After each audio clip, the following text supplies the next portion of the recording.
What up everyone, it's your boy Xmanny87 here, bringing you another Marvel Legends video, and what I have for you today is the Marvel Legends X-Men Age of Apocalypse Wave 2 Colossus Build-A-Figure Series Shadowcat Action Figure Review. Before I get into everything, if you could please leave a thumbs up like rating on the video, it'll help show your support for my channel and I greatly appreciate it. Now with that said, let's go! Now this version of Kitty Pryde was a badass assassin, but faced many tragedies, with one of them being the death of her parents and growing up alone. She would be forced to join the army of Apocalypse serving him. Colossus would later on rescue Kitty from Apocalypse control, then be introduced to Magneto's X-Men and appointed Wolverine to be her mentor. Wolverine molded her into an even more incredible fighter, and to honor her mentor, she crafted retractable claws in order to fight more like Wolverine. Shadowcat and Colossus would eventually marry and train the next generation of X-Men together. Magneto would give them co-leadership of the X-Men subdivision team of Generation Next, which would later send them on a mission to seek the last time traveler mutant alive, Illyana Rasputin. Shadowcat was tragically and accidentally killed by Colossus due to his obsession of protecting his sister. Alright, so this is how our Shadowcat looks straight out of the box. And first, I want to start by saying how important this body mold is to me.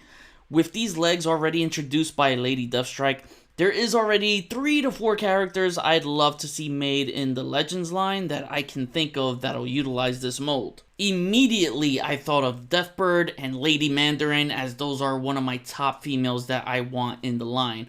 Of course, they can always do a more modern take of AOA Dazzler. I won't mind it, just as long as they give us a 90s AOA Dazzler version to fit with the current 90s version we're getting with these figures. So those are just some I can think of off the top of my head. Oh wait, how can I forget about Lady Mastermind? That's another top one of my list. Oh yeah, better give me that.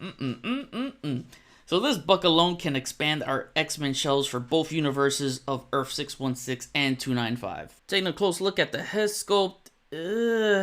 Alright, so I know what kind of face they were going for from the pages, but ultimately, it just didn't land well. And honestly, I think it's the mouth that's doing it, because it just makes it look like she has a stank face on.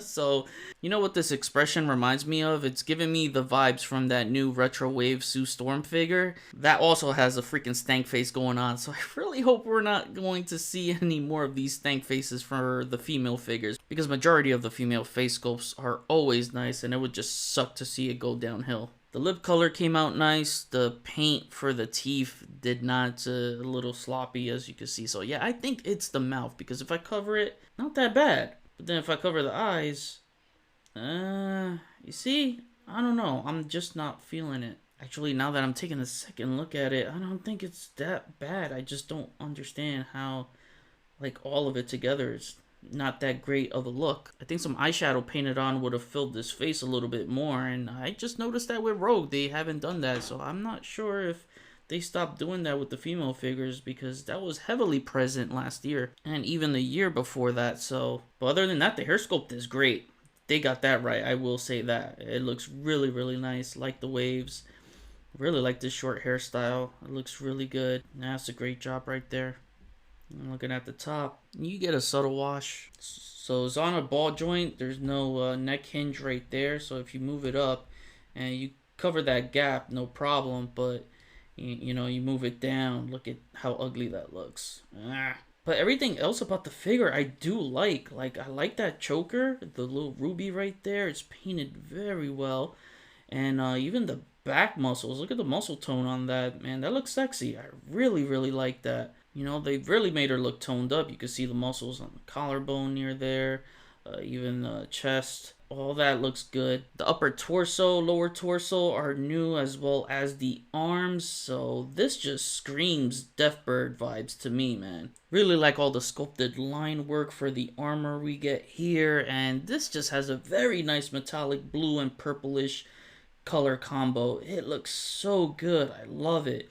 Then when you look at the gauntlets here, they are nicely painted, and the belt as well. So it's a nice dark, almost gunmetal-like silver paint. Then you got the X-Men logo right there painted in the middle, red and black. I love that.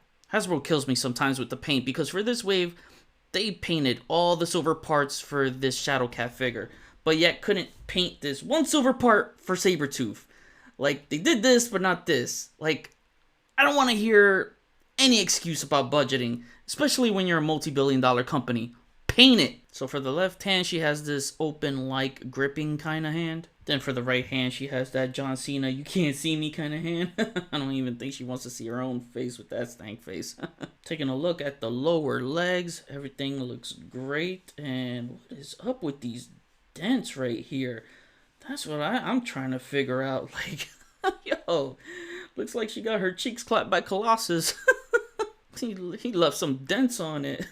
Colossus, your poor wife. But yeah, these are the Lady Deathstrike legs, and I really like how they gave this nice shimmer throughout. It just looks so good. Pinless, again, it really looks so good. And those are the feet. Really love the body on this figure. And the serial number painted on the bottom with peg holes. Now for accessories, I already showed you that she comes with these two different hands and the non-retractable claws. And she comes with two closed fists and the gauntlets with the claws out. And these look great. And I think these claws look comic accurate for the most part. And in the AOA books, her claws always kind of had this curvature going on, so they never looked completely straight to me. And I even try to like heat these up and straighten them out, but they won't straighten out as it just naturally curves this way. And what's really cool about these is that you can rotate them around and go for various striking poses. So overall, I'm very happy how these came out, and overall the paint just sells this figure. Also, one more thing I want to point out, my boy MCU Collector 24 did tell me there's a running change with Shadowcat. So this one I have here has the brown eyebrows. He told me that there's another one with brown eyebrows. So I haven't seen how that one looks yet, so I want to see how it looks on hand, and I think that the brown eyebrows will match the hair much better. And also I found a running change for Rogue, so the legs on mine are very, very glossy, and the ones I found in stores, all of them had matted finish kind of legs. So yeah, the running changes in this wave is getting pretty crazy now. Now to cover articulation with Shadowcat, her head moves up that far, which is not bad. Again, you can always work with that upper torso and move it back to make her look further up. And then her head moves that far down, left, right. She does have some good head tilting and it rocks around.